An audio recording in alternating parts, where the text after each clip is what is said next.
अब तक हमने देखा जहाँ पे किन्मो फाइनली केयरफ्री विलेज में पहुंच तो जाता है, लेकिन यहाँ पर उसे कुछ रिस्ट्रिक्शंस नजर आते हैं जिन्हें देखकर किन्मो थोड़ा सोच में पड़ जाता है। तभी यहाँ हम देखते हैं कि जो डीमन गॉड है वो आ जाता है अपनी पूरी सेना लेकर, और वो पूरे के पूरे केयरफ्री विलेज को अपनी टेरिटरी बनाने के लिए अपने सारे लोगों को यहाँ पे छोड़ देता है। लेकिन वो गोल्डन रून्स एक्टिवेट हो जाते हैं और एक एक करके इन सभी को अनाहिलेट करके रख देते हैं। और किन्मो समझ जाता है कि यहाँ पर जिसने भी इन रिस्ट्रिक्शन और रूल्स को लगाए होंगे वो कोई नॉर्मल पर्सन या कल्टिवेटर तो हो ही नहीं सकता। वो देवियान तो भाई कसम खा लेता है कि एक बार किन्मो से आजाद कर देना, फिर वो कभी पलट के भी गलती से इस वर्ल्ड में झांकने तक नहीं आएगा। और आगे हमारे इस एपिसोड की स्टार्टिंग में यहाँ पे दीतियान को दिखाया जाता है, जहाँ वो हैरानी के साथ कहने लगता है इतना पावरफुल डीमन गॉड आखिर ऐसे कैसे मारा जा सकता है, आखिर ये जगह इतनी ज्यादा डेडली कैसे हो सकती है। ड्रैगन किलन भी कहने लगता है कि हाँ, और कौन होगा वो जिसने की इतने पावरफुल रिस्ट्रिक्शंस को यहाँ पे सेट किए होंगे। किन्मो तो ऑलरेडी समझ चुका था, तो वो फिर से कहने लगता है कि हो ना हो वो कोई गॉड ही होगा। अब ये सुनते साथ ही ड्रैगन किलन कहने लगता है कि क्या और केयरफ्री विलेज क्या वाकई में वो इस रिस्ट्रिक्टेड एरिया के अंदर है और उसके अंदर गॉड्स भी है। मैंने तो कभी इसके बारे में नहीं सुना। किन्मो चुपचाप बस आगे की ओर देखे जा रहा था। तभी ड्रैगन किलन कहने लगता है कि अच्छा, तो मतलब कि ये केयरफ्री विलेज असल में गॉड्स के रहने की जगह है। अब मैं समझा कि क्यों इनके पास एक पावरफुल डिवाइन बीइंग मौजूद है। अब किन्मो यहाँ मन में कहने लगता है कि पर क्या हो, जिस गॉड ने यहाँ पे इतने सारे रिस्ट्रिक्शंस और ये रूल्स को लगाए हैं वो असल में केयरफ्री विलेज से हो ही ना। ऐसा भी तो हो सकता है कि वो केयरफ्री विलेज का कोई गार्डियन नहीं बल्कि उसका सबसे बड़ा दुश्मन हो, जो कि आउटसाइडर्स को कभी यहाँ अंदर आने देना ही नहीं चाहता। किन्मो ये बात जब इन दोनों से कहता है ना, तो इनके भी होश उड़ जाते हैं और दीतियान कहने लगता है कि आखिर तुम ऐसा क्यों कह रहे हो, तुमने ऐसा क्या खोज लिया। जिस पे किन्मो कहने लगता है कि मैं जो थ्योरी बना रहा हूँ उसे इन्हीं डीमंस की मौत ने पूरी तरीके से कंफर्म कर दिया है। जिन रिस्ट्रिक्शंस को यहाँ पे लगाया गया है वो आउटसाइडर्स को बहुत बुरी तरीके से ट्रैप कर देता है, लेकिन ये रिस्ट्रिक्टेड एरिया ये दोनों तरीके से मारता है। यानी कि अगर कोई इसके अंदर आ जाए तो उसे भी वो ट्रैप कर लेगा, और अगर कोई बाहर जाने की कोशिश करे तो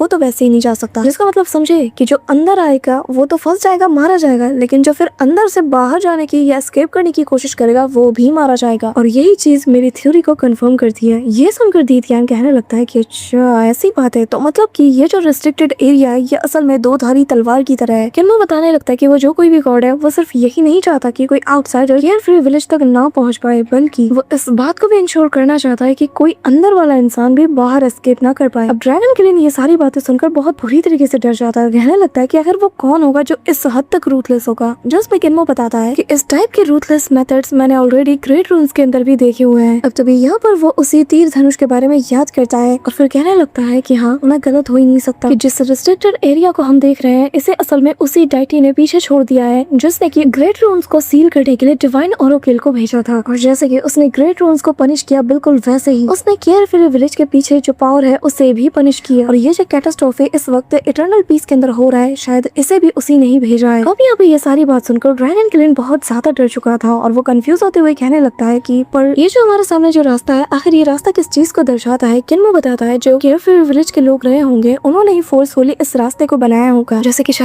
शायद ये उनके सर्वाइव करने का एक इकलौता रास्ता है। अब किन्मो अंदर जाने के लिए कुछ सोचता है और कहने लगता है कि मेरी मून शिप बहुत ज्यादा बड़ी है, इतनी ज्यादा बड़ी कि अगर हम इसे अंदर ले जाने की कोशिश करेंगे तो रास्ते में जो रिस्ट्रिक्शन एरिया है शायद मून शिप उसे ट्रिगर कर दे, जिसके चलते रिस्ट्रिक्शंस एक्टिवेट हो जाएंगे। अब ये कहते हुए किन्मो मून शिप से अपना कंट्रोल हटाने लगता है। वो सबसे पहले बहुत ही फोर्सफुली अपना हाथ दोनों पिलर से हटा लेता है और फिर पीछे मौजूद दोनों पिलर से भी, और ऐसे ही जो सामने उसने चेन्स पकड़े हुए थे उन्हें भी वो छोड़ देता है। और धीरे धीरे करके उसकी बॉडी भी वापस से श्रिंक होने लगती है और ये जो क्रिस्टलाइजेशन था ये भी पूरी तरीके से कम होने लगता है। जो भी स्टैचूज यहाँ बाहर आए थे वो वापस से अंदर की ओर जाने लगते हैं। अब यहाँ पे जो मून शिप की ऑरा थी वो भी डिम पड़ने लगती है और वो सीधा जमीन पर जाके लैंड करती है। किन्मो एक चीज नोटिस करता है कि जैसे ही वो शिप के पिलर्स को छोड़ देता है, उनसे अपना कंट्रोल हटा लेता है, किन्मो वापस से द डिवाइन वेज रियलम, फिर लाइफ एंड डेथ रियलम और सेलेस्टियल बीइंग रियलम और साथ ही 6 डायरेक्शन डिवाइन ट्रेजर, ये सारे रियलम्स वापस से इसके अंदर से सील हो जाते हैं और वो पहले जैसा बन जाता है। इसी के साथ हम देखते हैं कि किन्मो की बॉडी के ऊपर से जो मून हार्डर वाला आर्मर था वो भी डिसअपीयर हो जाता है और वो बिल्कुल नॉर्मल पहले जैसा हो जाता है। और किन्मो का वो पैर जो कि बर्फ के अंदर जम चुका था वो जैसे तैसे इसे छुड़ा लेता है। अब यहाँ ड्रैगन किलन उसे नॉर्मल फॉर्म में देखते साथ ही उसके उसके पास दौड़ते हुए चला जाता है और कहने लगता है कि यंग मास्टर आखिर क्या हुआ आपको। किन्मो यहाँ पे बहुत वीक हो चुका था। वो बताने लगता है कि मूनशिप ने उसकी बहुत ज्यादा जो लाइफ फोर्स है उसे ड्रेन कर लिया है, जिसके चलते उसकी तबीयत कुछ ठीक नहीं। अब वो घुटनों के बल गिर जाता है। जो देखते साथ ही ड्रैगन क्लेन उसे ऊपर से लेकर नीचे तक चाटना शुरू कर देता है, जो देखकर किन्मो को बड़ा अच्छा लगता है। वो कहने लगता है अरे चिंता मत करो, मैं ठीक हो जाऊंगा, इतना परेशान होने की जरूरत नहीं। और तभी वो शिप की ओर देख के कहने लगता है कि यान जिंगजिंग इस शिप के ऊपर काफी टाइम से रहता हुआ आ रहा है, और जिसने मेरे मुकाबले न जाने किस हद तक अपनी लाइफ फोर्स को खो दिया होगा, मैं अंदाजा भी नहीं लगा सकता। और शायद से ये उसके लिए बहुत ही ज्यादा मुश्किल भरा रहा होगा। अब तभी किन्मो ड्रैगन क्लेन के साथ यहाँ से जाने लगता है उसी छोटे से एंट्रेंस की तरफ, यानी कि वही पैथ जैसा कि फोर्सफुली बनाया गया था। अब यहाँ पे दीतियान, ड्रैगन क्लेन और किन्मो तीनों यहाँ पे उसी रास्ते के जरिए से अंदर की ओर बढ़ जाते हैं, जहाँ काफी ज्यादा सन्नाटा था और साथ ही यहाँ पर वो बड़े बड़े स्टैचूज भी मौजूद थे। किन्मो हर एक चीज को ऑब्जर्व करते हुए अंदर की ओर बढ़ रहा था। तभी किन्मो रुक जाता है और यहाँ दीतियान से कहने लगता है कि डेविल किंग, तुमने मुझसे प्रॉमिस किया था, तुम्हें याद है ना, कि तुम मेरी मदद करोगे किसी को ढूंढने के लिए, और अब वक्त आ गया है कि तुम अपना वादा पूरा करो। ये सुनकर दीतियान कहने लगता है कि हाँ, तुम्हारी चालाकियां ना मैं खूब समझ रहा हूँ। इस वक्त इतने खतरनाक जगह पर तुम मुझे यूज करना चाहते हो उन्हें ढूंढने के लिए। जिसपे किन्मो से कहने लगता है कि अरे तुम तो माइटी लॉर्ड हो ना दीतियान, तुम्हारा जो इंसाइट और एक्सपीरियंस है वो मुझसे कई गुना ज्यादा है। तुमने मुझे इस मामले में पूरी तरीके से सरपास कर दिया है, और यहाँ इस वक्त सिर्फ तुम ही हो जो कि हमें अंदर की ओर लीड कर सकता है। और हाँ, मैं ये बताना कैसे भूल सकता हूँ कि सिर्फ वो मैं ही हूँ जो कि अगर सेफली बाहर आए तो ही तुम्हें तुम्हारे वर्ल्ड दूतियान वर्ल्ड में वापस भेज सकता है। चिंता मत करो, अगर तुम्हें परेशानी हो रही तो मैं कसम भी खा सकता हूँ, मैं अर्थ काउंट पैक्ट को भी करने के लिए तैयार हूँ। जिसमें वो कहने लगता है कि चिंता मत करो, अगर तुमने अर्थ काउंट पैक्ट को बनाया ना तो फिर तो मैं तुम पे कभी भी ट्रस्ट नहीं करने वाला, क्योंकि अगर तुमने अर्थ काउंट पैक्ट की कसम खाई तो फिर तो ये तुम्हारे लिए कोई वादा नहीं होगा, बल्कि ये तो एक स्कीम होगी। मुझे एक नॉर्मल अग्रीमेंट चाहिए, बस इससे ज्यादा कुछ नहीं। अब किन्मो अपने नॉर्मल फॉर्म में आ जाता है और उसे देखकर कहने लगता है कि डेविल किंग, मानना पड़ेगा, तुमने फाइनली अब जाकर मुझे समझ लिया है। जिसपे दूतियान कुछ नहीं कहता और बस चुपचाप इन्हें लीड करते हुए अंदर की ओर जाने लगता है। किन्मो स्माइल करते हुए उसे फॉलो कर रहा था, और तभी हम देखते हैं कि जैसे ये लोग अंदर की ओर कदम बढ़ाते हैं ना उस घने जंगल की ओर, तभी यहाँ इन्हें गोल्डन लाइन्स अपनी नजरों के सामने नजर आती है, जिसके चलते किन्मो और बाकी सब रुक जाते हैं। और ये जो गोल्डन लाइन्स है ये इतनी ज्यादा खतरनाक है कि इनसे जब एक पत्ता भी टकराता है तो वो ऑन द स्पॉट नथिंगनेस में बदल जाता है, जो देखकर तो ड्रैगन क्लेन बहुत ज्यादा डर चुका था। अब तभी दीतियान अपने पास एक डिवाइस निकालता है, और जैसे ही वो डिवाइस एक्टिवेट करता है वो किन्मो को इशारा करता है कि अब हम अंदर की ओर जा रहे हैं। अब यहाँ पर ये लोग उन गोल्डन लाइन से बचते हुए अंदर की ओर जाने लगते हैं। तभी रास्ते में हम देखते हैं कि वो जो गोल्डन टेक्स्ट थे ना, यानी कि वो जो गोल्डन रूल्स थे, वो धीरे धीरे निकल रहे थे। अब किन्मो का पैर बाल बाल बचता है इस पे पड़ने से, लेकिन ये जो अपना ड्रैगन क्लेन है ना, जो कि अपनी पूंछ हिलाते हुए बड़े मस्त से चल रहा था, अचानक से इसकी पूंछ जैसे इसे टकराने वाली थी, किन्मो उसे पकड़ लेता और कहने लगता है, मैं आखिरी बार कह रहा हूँ, यहाँ पर कोई भी ट्रिक नहीं चाहिए मुझे, क्योंकि अगर हम ट्रैप हो गए तो तुम भी ट्रैप हो गए। दीदी उससे कहने लगता है कि हाँ, जैसे तो ये बात मुझे पता ही नहीं है। उस मोटे ड्रैगन से कहो कि जरा अपना सिर ना झुका के चले और पूंछ थोड़ा काबू में रखे। अब ये सुनकर ड्रैगन क्लेन इमीडिएटली अपना सिर झुका लेता है, और अब ये लोग आगे की ओर बढ़ने लगते हैं। दीतियान बताने लगता है कि इस पैथ को सर्वाइवल के लिए जो अंदर के लोग हैं इन्होंने ओपन किया है, और अगर सही रास्ते पे चलना है तो हमें स्पेशल मैथमेटिकल फाउंडेशन का यूज करना होगा, ताकि 8 ट्राइग्राम्स के पोजीशन को हम रिवर्स कर पाए। अब तभी इस डिवाइस में हलचल होने लगती है, जिसके चलते दीतियान इमीडिएटली किन्मो को रोक लेता है और कहने लगता है कि अगर हम लोगों ने किसी भी गलत जगह पर कदम रख दिया तो सब कुछ खराब हो जाएगा। अब किन्मो का पैर ऑलमोस्ट उन गोल्डन लाइंस के ऊपर पड़ने वाला था, बट डेविल किंग ने पर दीतियान ने उसकी जान बचा ली थी, और वो उससे कहने लगता है कि चुपचाप मेरे करीब रहो और मुझे फॉलो करते रहो। अब यहाँ पर ये लोग काफी दूरी तक आ चुके थे, और इस दौरान किन्मो से कहने लगता है कि वैसे डेविल किंग, मानना पड़ेगा, तुम्हारी जो मास्टरी है ना मैथमेटिकल फाउंडेशन को समझने की, ये काफी कमाल की है। जिसमें वो कहने लगता है कि हाँ बिल्कुल, अगर तुम मैथमेटिकल फाउंडेशन को नहीं समझोगे तो काफी ऐसे डिवाइन आर्ट्स हैं जिसे कि तुम सिर्फ सीख ही सकते हो सामने से, लेकिन कभी उन्हें यूज नहीं कर सकते। जो सुनते साथ ही किन्मो से कहने लगता है कि तो क्या तुम मुझे सिखा सकते हो, और मन में कहने लगता है कि क्योंकि मैंने अभी तक पूरी तरीके से उस computational canon of supreme mastery को मास्टर नहीं किया, इसलिए मेरे लिए ये सारी चीजें कैलकुलेट करना बहुत ही ज्यादा मुश्किल है। तभी दीतियान उसे कहने लगता है कि जो 8 ट्राइग्राम है इसे तुम्हें किसी अबैकस की तरह ट्रीट करते हुए इसके ऊपर अपना कंप्यूटेशनल फॉर्मेशन को तुम्हें बिल्ड करना होगा। ये और यांग ये किसी बाइनरी की तरह है, 4 सिंबल्स जो कि बेस 4 है, और जैसे जैसे फॉर्मेशन इंटरेक्ट में आता है और इवॉल्व होता है तो ये अपने मुताबिक एक डायनामिक कैलकुलेशन को परफॉर्म करता है। तभी किन्मो कहता है कि द ग्रेट एक्सपेंशन नंबर है 50, तो अगर इनमें से 49 को यूज कर लिया गया तो मेरे ख्याल से हम 49 फॉर्मेशन का यूज कर सकते हैं इन सभी को एक साथ कैलकुलेट करने के लिए। जिस पर दीतियान उससे इम्प्रेस तो था, लेकिन वो कहने लगता है कि बकवास बंद करो, ठीक है, मेरा दिमाग भटकाओ मत। अगर हम यहाँ पे भटक गए और मेरी कैलकुलेशन बिगड़ गई ना तो फिर कोई हमें यहाँ से बाहर नहीं निकाल सकता। बस चुपचाप मेरी बातों को सुनो, मुझे फॉलो करो और आगे बढ़ो बढ़ते रहो। अब इसी के साथ वो कैलकुलेट करते हुए आगे की ओर बढ़ने लग जाता है। अब इसी के साथ ये लोग आगे निकल चुके थे और फाइनली जो डिवाइस था उसके अंदर सेफ लोकेशन इन्हें मिल जाती है, जिसे देखकर दीतियान कहने लगता है कि इसके आगे का जो रास्ता है वो पूरी तरीके से सेफ है, जिसका मतलब हम यहाँ पर फ्रीली मूव कर सकते हैं। अब दीतियान तो आगे बढ़ जाता है, लेकिन किन्वो और ड्रैगन क्लिन जब आसपास की जगह को देखते हैं तो इन्हें बस चारों और बड़े बड़े ग्रेव स्टोन्स ही नजर आते हैं, जिसका मतलब जैसे ये किसी कब्रिस्तान में मौजूद हो। और किन्वो ये देखकर मन में कहने लगता है कि आखिर हम लोग इस वक्त कहाँ पर हैं? क्या यहाँ पे जिन लोगों को दफनाया गया होगा क्या वो सब के सब केयरफ्री विलेज से बिलोंग करते होंगे? अब किन्वो हर एक ग्रेव को चेक करता है, तभी उसकी नजर एक टॉम स्टोन पे जाती है, जिसे वो साफ करके उस पर लिखे नाम को पढ़ने की कोशिश करता है, लेकिन यहाँ पर तो कोई नाम था ही नहीं, जो देखकर ड्रैगन क्लिन भी हैरानी के साथ कहता है कि आखिर यहाँ पे कोई नाम क्यों नहीं है। तभी वो आसपास भी नजरें दौड़ाता है और सेम चीज वो हर चीज में पाता है। किन्वो भी यहाँ पे आसपास के जो टॉम स्टोन्स है उन्हें देखकर कहने लगता है कि हाँ ये सब के सब ब्लैंक है। तभी दीतियान कहने लगता है कि ऐसा भी तो हो सकता है कि वो लोग अपने किसी सीक्रेट को छुपाना चाहते हैं, इसीलिए इन्होंने ऐसा कुछ भी नहीं किया। एक ऐसा सीक्रेट जो उन्हें उनके मौत तक ले आई, एक ऐसा सीक्रेट कि जिससे कि वो पूरी तरीके से इरेज करना चाहते हैं, लेकिन अंततः ये लोग मौत को गले लगा चुके हैं और इनका नाम भी इनकी जिंदगी के साथ पूरी तरीके से मिट चुकी है और कोई भी अब इन्हें याद रखने वाला भी नहीं। किन्वो ये सारी बातें सुने जा रहा था और तभी चलते चलते सामने उसे कोई चीज नजर आती है। वो कहने लगता है कि जरा देखो ये तो वही है। अब यहाँ पे ये लोग माउंटेन की ऊंचाई पे पहुंच चुके थे और चारों तरफ बस ग्रेव्स ही ग्रेव्स नजर आती है। अब यहाँ पे किन्वो का सवाल होता है कि आखिर यहाँ पर इतने सारे ग्रेव्स क्यों हैं? आखिर केयरफ्री विलेज के लोग कहाँ गए जो कि यहाँ पे रहा करते थे? मुझे अब तक कोई क्यों नहीं दिखा। वो जो शैटर्ड पैलेसेस थी जो कि हवा में ऐसे ही बिखरी हुई उड़ रही थी, आखिर इनका मतलब क्या है? क्या ये कोई बहुत बड़े खतरे की ओर मुझे इशारा कर रहे हैं या फिर इसका कुछ और मतलब है? तभी किन्वो को सामने एक बहुत बड़ा स्ट्रक्चर नजर आता है और वो उसे देखकर कहने लगता है कि इसका स्ट्रक्चर भी बिल्कुल उन्हीं पैलेसेस की तरह ही है जिन्हें मैंने हवा में उड़ता हुआ देखा था, और फिर भी न जाने क्यों ये मुझे ऐसा लग रहा है कि जैसे सम काइंड ऑफ मैकेनिज्म हो। अब किन्वो यहाँ आगे बढ़ जाता है और हर एक चीज को अच्छे से ऑब्जर्व करता है। यहाँ पर उसे देखकर पता चल रहा था कि कोई बहुत बड़ा बैटल हुआ होगा। इस दौरान सामने उसे एक ऐसी जगह नजर आती है जो कि ऐसा लग रहा है कि रिफाइनमेंट के लिए कोई जगह होगी, जहाँ एक उसे बड़ा सा फर्नेस भी नजर आता है जिसके नीचे दो ड्रैगन स्टैचूज बने हुए थे जो कि लगातार अपने मुंह से आग निकालकर इस फर्नेस को गर्म कर रहे थे। असल में ये जगह पूरी तरीके से खंडर बन चुकी है और किन्वो मन में कहता है कि आखिर ये फर्नेस ग्रैंडपा म्यूट के फर्नेस जैसे कैसे दिख सकती है। अब तभी उसे एक बच्चे के खेलने के लिए घोड़ा गाड़ी, साथ ही एक छोटा सा पालना जिस पर कि एक छोटा सा लाल कलर का लंगोट भी मौजूद था, ये देखकर किन्वो हैरान था और इमीडिएटली उसके पास जाता है। अब किन्वो जैसे जाकर उस कपड़े को पकड़ता है ना तो उसके ऊपर किन लिखा था और किन्वो जैसे इसे पढ़ता है तो वो काफी ज्यादा इमोशनल हो जाता है। अब तभी ड्रैगन क्लिन उसके पास आकर किन्वो से सवाल करते हुए पूछने लगता है कि यंग मास्टर एक बात बताइए, क्या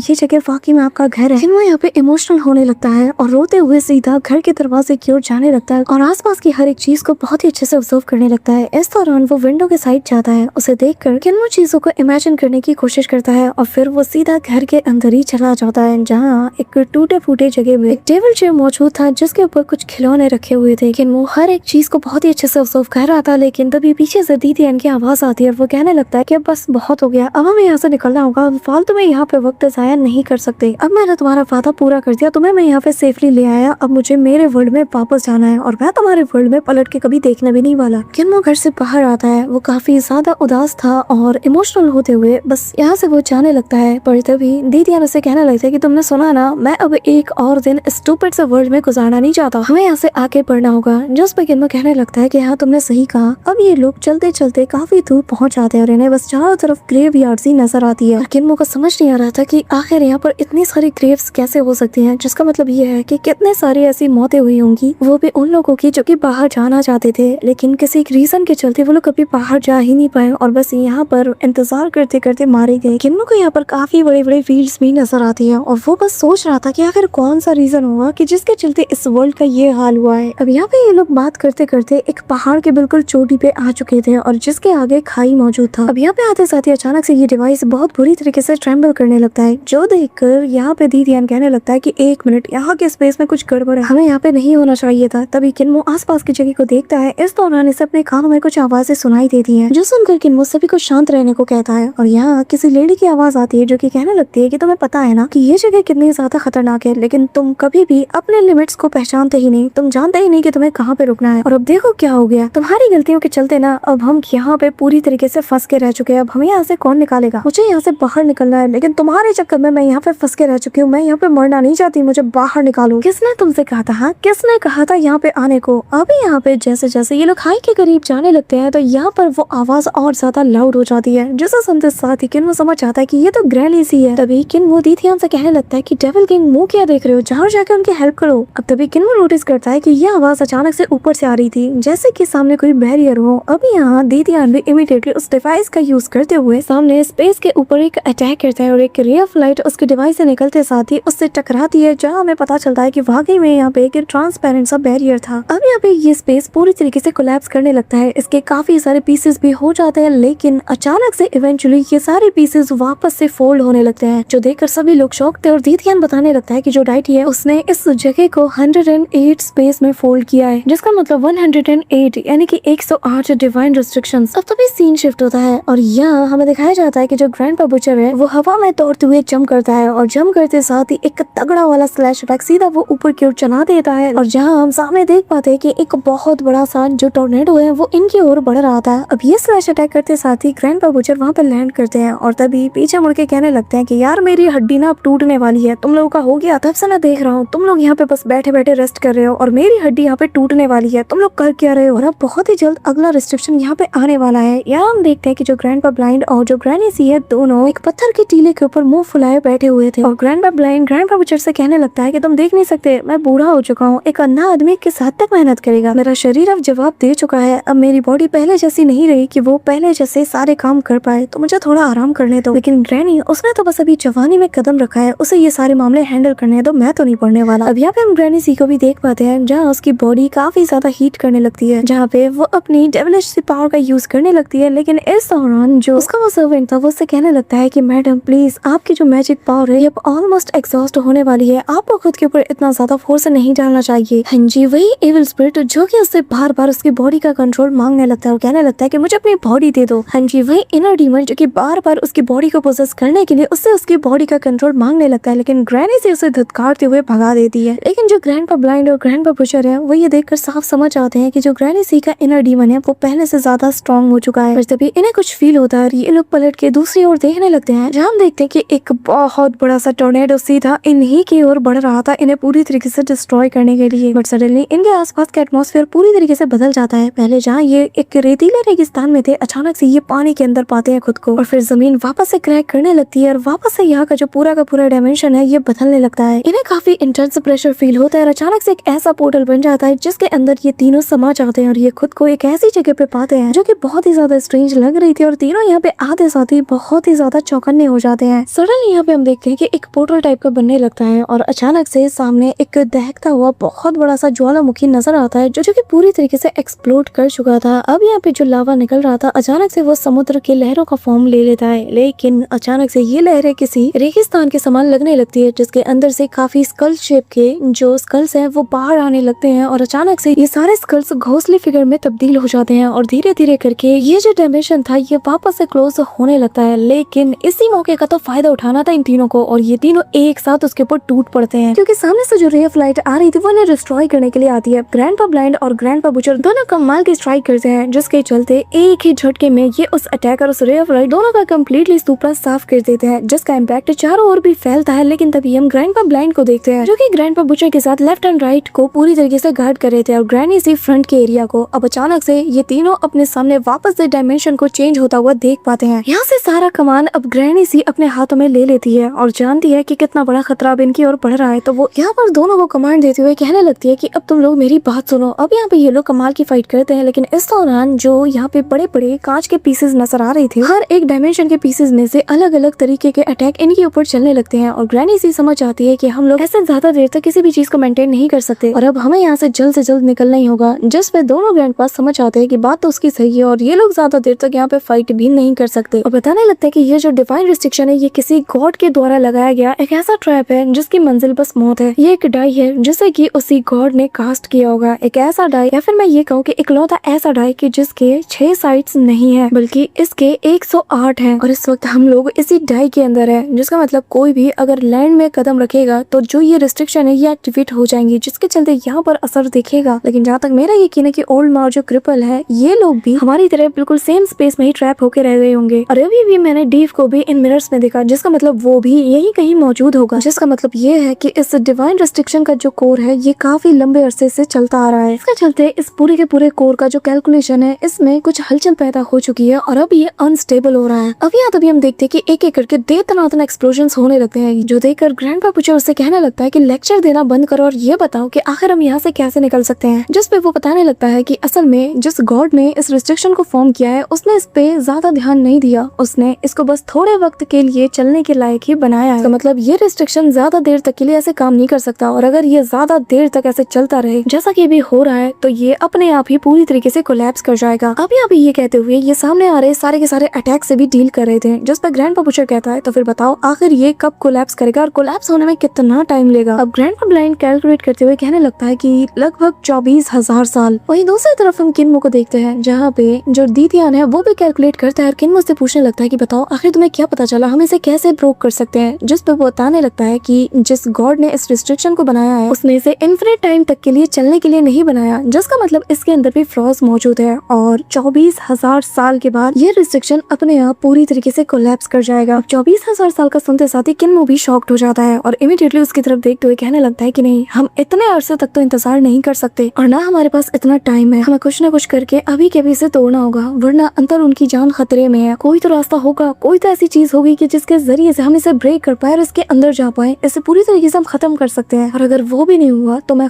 खुद यहाँ अंदर जाने का रास्ता बना लूंगा। ये कहते हुए किन्मो एक सीरियस एक्सप्रेशन के साथ सामने की ओर देखने लगता है और इसी कमाल के सीन के साथ आज का ये एपिसोड यहीं पे एंड होता है। सो होमीज अगर तुम वीडियो को यहाँ तक देख रहे हो तो मेक श्योर कि तुम वीडियो को लाइक करके चैनल को सब्सक्राइब जरूर कर रहे हो। तो मिलते हैं तुमसे नेक्स्ट वीडियो में, तब तक के लिए बाय।